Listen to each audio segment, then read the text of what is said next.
శ్రీలంక దిశగా అడుగులేస్తోన్న Nigeria. Petrol, ఆహారం కోసం భారీ క్యూలు. ప్రజలకు మంట పుట్టిస్తున్న టినుబు సంస్కరణలు. ఈ దృశ్యాలు గుర్తున్నాయా? 2022లో శ్రీలంక వ్యాప్తంగా ఏ పెట్రోల్ బంకులో చూసినా భారీగా జనం క్యూలు కట్టేవారు. గ్యాస్ బండ కోసం రోజుల తరబడి ఎదురుచూశారు. పెట్రోల్, గ్యాస్ కోసం క్యూలో నిల్చుని తమకు అవి దొరుకుతాయో లేదో అన్న ఆందోళనతో గుండె ఆగి పలువురు ప్రాణాలు కోల్పోయిన ఘటనలు కూడా చోటు చేసుకున్నాయి. 2022 ఫిబ్రవరి 24న ఉక్రెయిన్పై రష్యా ప్రత్యేక సైనిక చర్యకు దిగింది.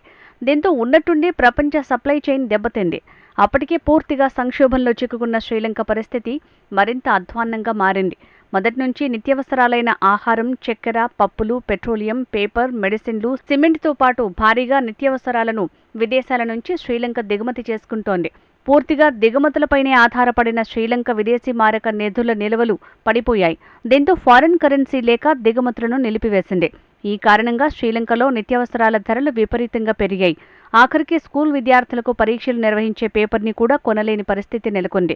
పెట్రోల్, ఆహారం కోసం దేశంలో ఎక్కడ చూసినా ప్రజలు క్యూలో నిలబడటం కనిపించింది. అప్పట్లో దేశంలోని పలు చోట్ల ఆహారం, పెట్రోల్ కోసం ప్రజలు ఆందోళనలకు దిగారు. నిరసనలను అణచివేసేందుకు అప్పటి అధ్యక్షుడు గోటబయ రాజపక్సే సైన్యాన్ని రంగంలోకి దింపారు. ఇలా పరిస్థితులు మరింతగా దిగజారడంతో ప్రజలు ప్రభుత్వంపై తిరగబడ్డారు. ఇప్పుడు శ్రీలంక తరహా పరిణామాలు ఆఫ్రికా దేశం నైజీరియాలో నెలకొంటున్నాయి. ఆ దేశంలో చమురు కోసం ప్రజలు పెద్ద ఎత్తున పెట్రోల్ బంకుల్లో క్యూ కడుతున్నారు. గంటల తరబడి వేచి చూసినా పెట్రోల్ లభించడం లేదని నైజీరియన్లు ఆందోళన వ్యక్తం చేస్తున్నారు. ఆ దేశ రాజధాని అబుజాతో సహా లాగోస్, కదూనా, కానో వంటి ఇతర పట్టణాల్లో పెట్రోల్ కోసం ప్రజలు అష్టకష్టాలు పడుతున్నారు. కొందరు టిన్నులతో, మరికొందరు వాహనాలతో గంటల తరబడి క్యూలో నిల్చుంటున్నారు. ఈ క్యూలు కూడా కిలోమీటర్ల మేర ఏర్పడుతున్నాయి. తాజా పరిస్థితులకు నైజీరియా ప్రధాన ఆయిల్ సరఫరా సంస్థనే కారణమంటూ మార్కెట్లు నిందిస్తున్నాయి. నైజీరియా ప్రభుత్వ చమురు సంస్థ సప్లై సమస్యల్ని ఎదుర్కొంటోంది. సప్లై సమస్యలతో స్థానికంగా ఇబ్బందులు తలెత్తుతున్నాయని, త్వరగానే సమస్యను పరిష్కరిస్తామని ప్రభుత్వ ఆయిల్ సంస్థ ప్రతినిధి వారం క్రితమే చెప్పారు. అయితే క్షేత్రస్థాయిలో మాత్రం పెట్రోల్, డీజిల్ పరిస్థితి భిన్నంగా ఉంది. చాలా చోట్ల పెట్రోల్ కోసం ప్రజలు బంకుల యజమానులతో గొడవకు దిగుతున్నారు. మరికొన్ని చోట్ల ఆందోళనలు చేపడుతున్నారు.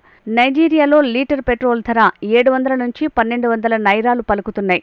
Nigeria currency naira. పెట్రోల్ వచ్చిన కొన్ని గంటలకే అయిపోతున్నట్టు బంకుల యజమానులు చెప్తున్నారు.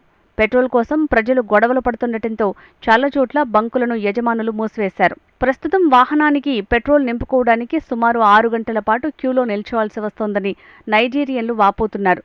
ఇదే అదునుగా అక్రమార్కులు చమురును బ్లాక్ మార్కెట్కు తరలించి సొమ్ము చేసుకుంటున్నాయి. బ్లాక్లో లీటర్ ప్రీమియం పెట్రోల్ని 2000 నైరాలకు విక్రయిస్తున్నారు.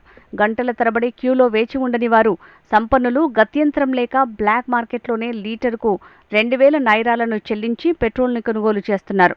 పలు నగరాల్లో పెట్రోల్ బంకుల వద్ద భారీ క్యూలతో ట్రాఫిక్ ఇబ్బందులు తలెత్తుతున్నట్టు నివేదికలు చెబుతున్నాయి. చమురు కొరత కారణంగా రవాణా ఛార్జీలు కూడా రెట్టింపవడంతో ప్రజలు తీవ్ర ఆందోళన వ్యక్తం చేస్తున్నారు.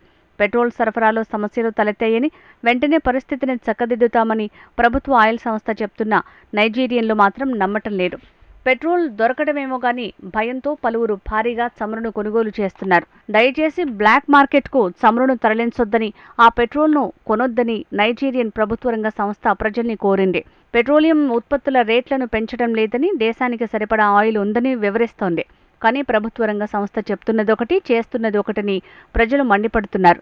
నిజానికి బంకుల్లోనూ, బ్లాక్ మార్కెట్లలోనూ అసలు పెట్రోల్ లేదని నిపుణులు వివరిస్తున్నారు.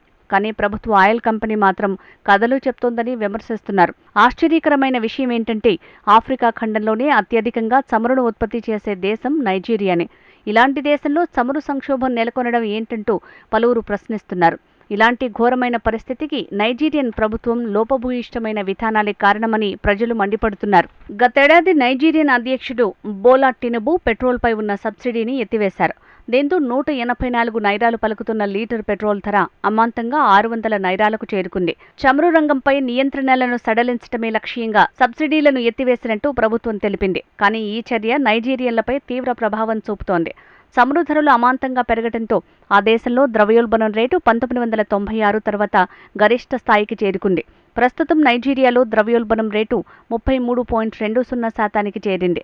ఫలితంగా నిత్యావసరాల ధరలకు రెక్కలొచ్చాయి. సామాన్యుడు కొనలేని స్థాయికి ధరలు చేరుకున్నాయి. పెట్రోల్, నిత్యావసరాల ధరలు పెరగడంతో నైజీరియన్లు గత సెప్టెంబర్ నుంచి ఆందోళనలు నిర్వహిస్తున్నారు. జీవన వ్యయం పెరిగిన నేపథ్యంలో కనీస వేతనాన్ని పెంచాలని కార్మిక సంఘాలు డిమాండ్ చేస్తున్నాయి. పెట్రోల్ కొనేంత స్తోమత తమకు లేదని మధ్యతరగతి ప్రజలు చెప్తున్నారు. దేశంలో పెట్రోల్ ధరలు పెరగడంతో ఆహారం, ఇతర వస్తువుల ధరలు కూడా భారీగా పెరిగాయంటున్నారు. సరుగుడు పిండి, బియ్యం ధరలు చూస్తే కొనలేని స్థాయికి చేరాయని వాపోతున్నారు. పెరిగిన ధరల నేపథ్యంలో పిల్లలను స్కూల్కు పంపలేకపోతున్నామని పలువురు నైజీరియన్లు వాపోతున్నారు. అయితే నైజీరియన్ అధ్యక్షుడు టినుబు పదే పదే తన ఆర్థిక సంస్కరణలను సమర్థించుకుంటున్నారు. దేశం దివాలా తీయకుండా ఉండాలంటే పెట్రోల్ సబ్సిడీని తొలగించడం అవసరమని తాజాగా వరల్డ్ ఎకానమీ ఫోరంలో టినుబు వెల్లడించారు. కానీ ఏడాది గడిచినా దేశంలో ఎలాంటి మార్పులు కనిపించడం లేదు. నిజానికి అధ్యక్షుడు టినుబుపై బయట నుంచి ఒత్తిడి తీవ్రమైంది. ప్రధానంగా అంతర్జాతీయ ద్రవ్యనిధి సంస్థ IMF, ప్రపంచ బ్యాంకు సంస్కరణలు చేపట్టాలంటూ టినుబుకు సూచించారు. అందులో భాగంగానే గతేడాది చమురు రాయితీని అధ్యక్షుడు ఎత్తివేశారు. ప్రపంచ స్వేచ్ఛ మార్కెట్లోకి నైజీరియాను చేర్చాలని IMF, ప్రపంచ బ్యాంకు కోరుకుంటున్నాయి. నిజానికి అధ్యక్షుడు టినుబు తీసుకున్న నిర్ణయం సరైందే. సబ్సిడీ కోసం కోట్ల డాలర్లను ప్రభుత్వం వెచ్చిస్తోంది. దీంతో ఆర్థిక వ్యవస్థ నిలకడ లేకుండా మారింది. కానీ ఆచరణలో మాత్రం అది దేశాన్ని మరింత కృంగదీస్తోందని నిరూపితమైంది. బహుశా ఒక్కసారిగా సబ్సిడీని ఎత్తివేయడంతోనే ప్రజలపై భారం ఎక్కువైంది.